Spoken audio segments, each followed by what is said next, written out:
Hello everyone, in this video I will show you how you can use the editor to create new warheads, missiles and units which you can later place on the map.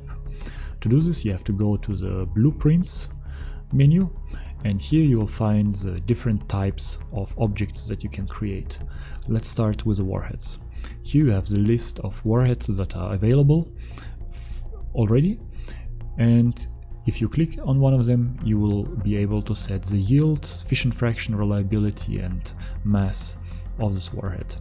If you want to create a new warhead, you can just enter a name, new warhead, click new, and you will have created a new warhead. Then you can change the parameters, you can save this blueprint, and you will see that the changes are persistent and you can use it in your future scenarios. And if you don't like this blueprint, you can just delete it. Then you can place these warheads on missiles. In this case, let's take a Trident missile. There are 5 warheads on this missile right now, and if you want you can remove them. You can add new ones, you can set the number here, and you again can save the blueprint. Here you have the settings for the maximum range, the speed, the CEP, which will determine how precise it is, the radius in which the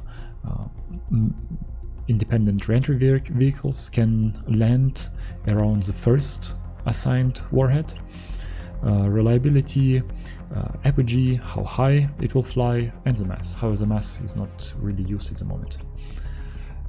Then there are cruise missiles. Okay, in this case there are no cruise missiles here, but yeah, there are no cruise missiles yet. Gravity bombs, bomber bases. Here you have production costs. At the moment only plutonium is used and then subtracted from the pool of a country. You can set up communication. There is support for radio, satellite, landline. At the moment you should only use radio and maybe submarine communication, and you can set the range. However, at this moment this system is not entirely laid out, so if you have a unit you should just enable the receiver and disable the relay. Then the damage model, here you can set the hardness to overpressure in PSI, and if it is a fixed object you should enable this check mark so that this objects can be targeted. Otherwise, if it is in the case of a bomber, it is not fixed and it cannot be targeted by the automatic warhead allocation. For bombers, we have bomber control, where you can set the dispersion distance. So if they receive a command to disperse, this is the radius in which they will disperse themselves. Maximum time they can be off base, and how fast this time is reloaded when they return back to base. Then you have the different types of weapons, ballistic missiles, cruise missiles and gravity bombs. In this case there are only gravity bombs, and you can just add new bombs to this collection. And here the settings for the preparation time, so how long will it take before the missiles are fired, and reload time. So for example, if a submarine has to fire several missiles, there will be this reload time between the firings.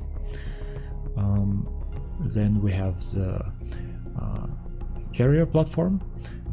The type is submarine. You can set the movement speed, the movement range, which will determine how far the unit can move. Then refueling speed, and for airplanes there is a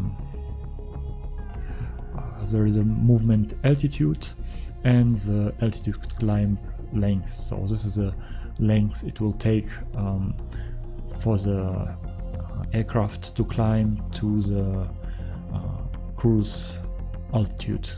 So you can use this to, for example, lay out a pattern attack on the bomber bases to try to get the bombers when they are leaving their bases.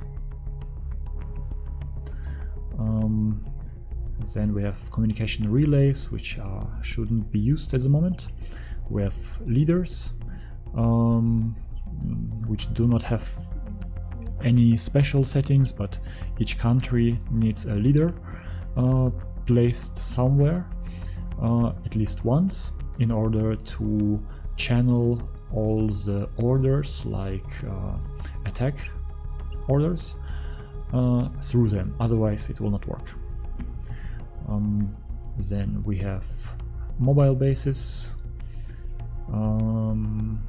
we have mobile launchers, we have launch control centers, and we have silos. And for the silos, the special settings here are the number of commands required for a launch, and if there's only let's say if the 2 commands are required but only 1 is received, then the silo will wait for 30 seconds to launch the missiles. So this is this behavior tries to reproduce the system that is used in Minutemen launch control centers. Then we have the weapons. We have again preparation and reload time, and it must be fixed so it can be targeted.